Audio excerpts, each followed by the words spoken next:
Monsieur le Président de la République, donnez les primes des enseignants.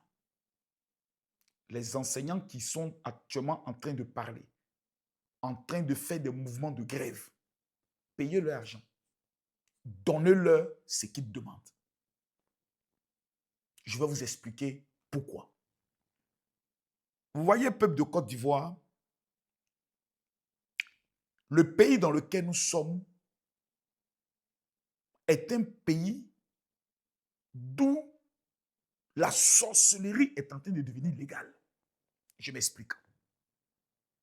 Nous avons aujourd'hui nos enseignants, parce que dans cette histoire d'enseignants, il y a une vérité que les gens ne veulent pas dire. Voici des personnes qui sont en charge des êtres les plus importants de notre vie, nos enfants. Il faudrait qu'on puisse recadrer souvent les choses. Les êtres les plus importants de nous, notre vie, ce sont nos enfants. Quand tu n'as pas d'enfant, tu as une démarche quand tu traverses la route. Mais le jour où tu as un enfant, tu as une autre démarche quand tu traverses la route. Tu fais très attention. On ne vit que pour nos enfants. On ne dort pas à cause de nos enfants. Quand les enfants sortent à partir de 7 heures et qu'on dit nos enfants vont à l'école, souvent là, il n'y a pas plus grand bonheur pour nous qui sommes parents que ce moment-là. Enfin, problème vient de quitter. Parce qu'enfin, à la maison, c'est problème. C'est problème. Donc souvent, quand les enfants même se lèvent, on dit, on est pressé de l'état à l'école, dépêchez-vous. C'est pour avoir un peu de tranquillité. Nous prenons ce problème et nous les confions à des enseignants qui vont écouter les caprices de nos enfants, qui vont gérer les humeurs de nos enfants, qui vont gérer nos enfants, qui vont construire, qui vont mettre dans la tête de nos enfants le savoir qui les amènera demain à pouvoir devenir quelqu'un et réussir. De tels êtres-là, tout ce qu'ils demandent, on doit les donner. C'est-à-dire, il ne doit même pas avoir de débat. Parce qu'un enseignant frustré, il ne peut que transmettre sa frustration à ton enfant. Quand vous regardez souvent des élèves qui sont bandits, délinquants, voyous, c'est parce qu'ils ont des enseignants qui ne veulent même plus, qui n'ont même plus la motivation de leur donner des enseignements. On m'a parlé des augmentations des salaires des enseignants. Vous savez, moi, je me mets dans une posture de vérité en tant qu'un homme de Dieu. Il faut dire la vérité lorsqu'il y a lieu de dire la vérité. Aucun enseignant conscient, vivant, possédant un corps, une âme et un esprit ne peut me dire, moi, Camille Makosso, que les enseignants n'ont jamais été aussi malheureux que sous Alassane Ouattara. S'il le dit, c'est qu'il est maudit. Jamais les enseignants n'ont été aussi heureux que sous le régime Alassane Ouattara. Enseignant salaire, désormais, qui va à plus de 300 000 francs. On se rappelle dans ce pays que les salaires des enseignants étaient bloqués pendant des décennies. Il a fallu le président Alassane Ouattara pour débloquer la chose. Donc ça, monsieur le président, on vous félicite. Puissance, si quelqu'un n'a qu'à discuter, a été fort. Alassane Ouattara fait fort. Président, c'est fort. Mais monsieur le président, Boissou, c'est-à-dire quand une femme te sert, qu'elle n'a pas mis Boissou, tu peux dire c'est plus la peine, je ne prends plus. Ivoirien, son histoire de Boissou, quand on entend prime, bonus, Boissou, non. Il y a caillou dans nos oreilles. Une histoire où on est à quelques mois de l'élection présidentielle. On ne sait pas qu'est-ce que le pays va devenir. Nous, là, on sait qu'il n'y aura rien parce que Jésus a sa main sur la Côte d'Ivoire. Ceux qui sont en train de se faire peur par des prophéties, il paraît que le Seigneur a révélé, restez dans ça. Hein. Malachi, là, il vous a pas enseigné la vie. Ne cherchez pas à développer votre business. Restez dans les histoires de on dit, il paraît que, je pense que, et autres, restez dans ça. Donc, il y a des enseignants qui sont assis, ils savent que le seul moment de débat, c'est période électorale. Si on n'a pas secoué le cocotier maintenant, peut-être qu'on nous met dans Ramba, on nous met dans à peu près, on nous met dans peut-être, on nous met dans ça va aller, on nous met dans je reviens. C'est le mouvement, c'est les traites.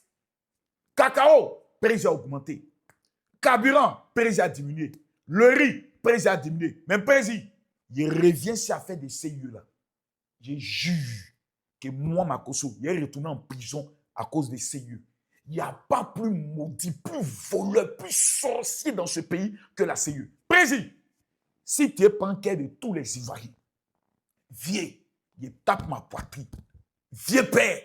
Si tu es, si tu fait un coup bolon, c'est-à-dire un coup KO, viens, il me met à genoux. Président, pardon. Pardon. Il faut faire diminution de 20% seulement si c'est mieux. Quelqu'un n'a qu'à discuter.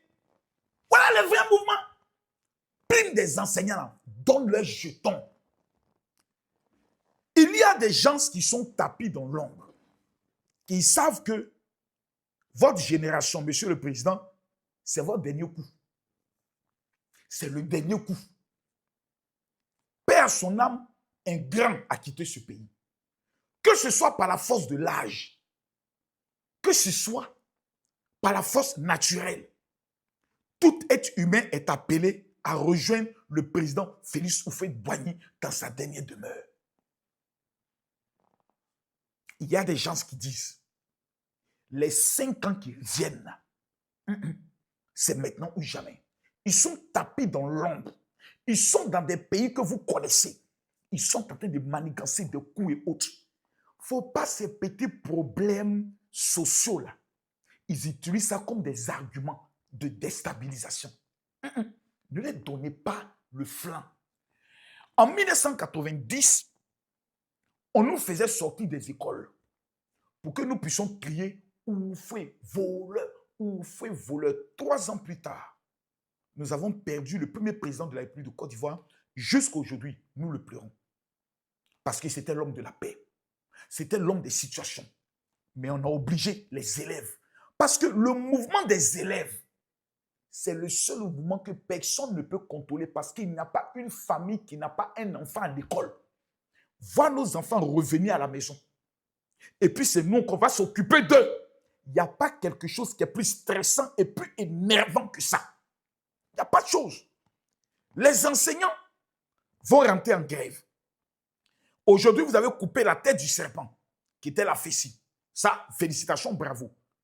Mais les mêmes enseignants peuvent amener les élèves à dire, vous voyez notre situation, on ne nous écoute pas et autres, les élèves vont rentrer dans la danse.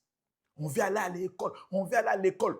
C'est les enfants qui, on apprend demain, il y a peut-être une bavure où des infinités sont entrées, des élèves ont été abattus par rapport à une marche et autres. Voilà, qu'est-ce qui se passe? Qui a tiré? On ne comprend pas. Oh, ils veulent tuer maintenant nos enfants. C'est maintenant. Président, il faut payer les primes. On quitte d'affaires. Il ne faut pas, ça là, ça a devenu problème de tout le monde demain. Ils disent qu'ils veulent les primes, payer les primes. Maintenant, il y a vu des syndicats des enseignants. Quand on dit la sorcellerie existe. Il y a des autres syndicats qui vont s'asseoir devant Madame le ministre et qui ne parlent même pas de leur collègue enseignant syndicat qui a été arrêté. On parle de quoi? Ils vont à la télé, on parle, ils n'ont même pas un mot. Champion, même si tu n'es pas d'accord, même si tu veux peut-être manger, mais il y a ce qu'on appelle d'abord la solidarité entre enseignants. La première des choses, c'est de dire vraiment, nous, la première des choses que nous souhaitons, avant tout propos, nous souhaitons la libération de nos frères qui ont été arrêtés. Et Monsieur le Président, en toute sincérité, devant Dieu, devant la terre et devant les hommes, nous vous demandons pardon. Libérez ces enfants. Ce sont les enfants du pays. Ces enseignants, libérez-les. Il ne faudrait en aucun cas qu'à la veille d'une élection aussi sensible, d'où tous les chiens de guerre sont libérés, que ce soit de votre camp ou de l'autre camp, les gens sont en train de se biammer sur les réseaux, en train de porter les lequets. Il ne faudrait pas que ces sujets de société viennent allumer la tension. On est dans une phase où quand quelqu'un veut crier, vous voulez quoi? Vous voulez ça? Tenez. Vous voulez ça? Prenez une partie, attendez juste après. Non, non, tenez. Tu donnes, mais tu fais géritien dans ton cœur. Parce qu'on n'a pas le choix. Vous n'avez pas le choix. Vous êtes en train de conduire un pays vers une émergence, si on veut parler en matière de résultats posés, il n'y a aucun régime qui a plus de résultats que vous. Quand on regarde seulement en 15 ans, le nombre de lycées et d'universités construites, point. Le débat, il est clos. Président, la Bible dit, la fin de toute chose vaut mieux que son commencement. Vous avez trop fait pour le pays. Il ne faut pas ces petits détails de chiffonnier là viennent pour entacher tout un travail colossal. Ils veulent des primes. Ils en ont droit. Donnez-leur les primes. Et le débat, il est clos. À bon entendeur, que Dieu bénisse la Côte d'Ivoire. Je vous remercie. Parmi cette histoire de grève des anciens devient autre chose. Parce qu'en Côte d'Ivoire, maintenant, on peut faire menacer, on peut faire la violence plutôt que de privilégier le dialogue. Récemment, Mme Anne Ouloto avait déclaré ceci: conformément aux dispositions du statut général de la fonction publique, tout enseignant qui ne sera pas présent à son poste de travail à compter du lundi 7 avril 2025 à 7 heures pourrait être considéré comme ayant abandonné son poste, ce qui entraînera des mesures administratives appropriées. Et Johnny Pacheco a répondu en publiant ceci: je demande aux 106 000 enseignants de rester chez eux. On peut augmenter les FSI, payer les cyberartifices du RD 1 million par mois, mais on refuse d'augmenter les enseignants. On va les renvoyer. Dame Bulldozer pense qu'on gère un État avec les biceps. Comme elle est formée, on dirait Rambo 2.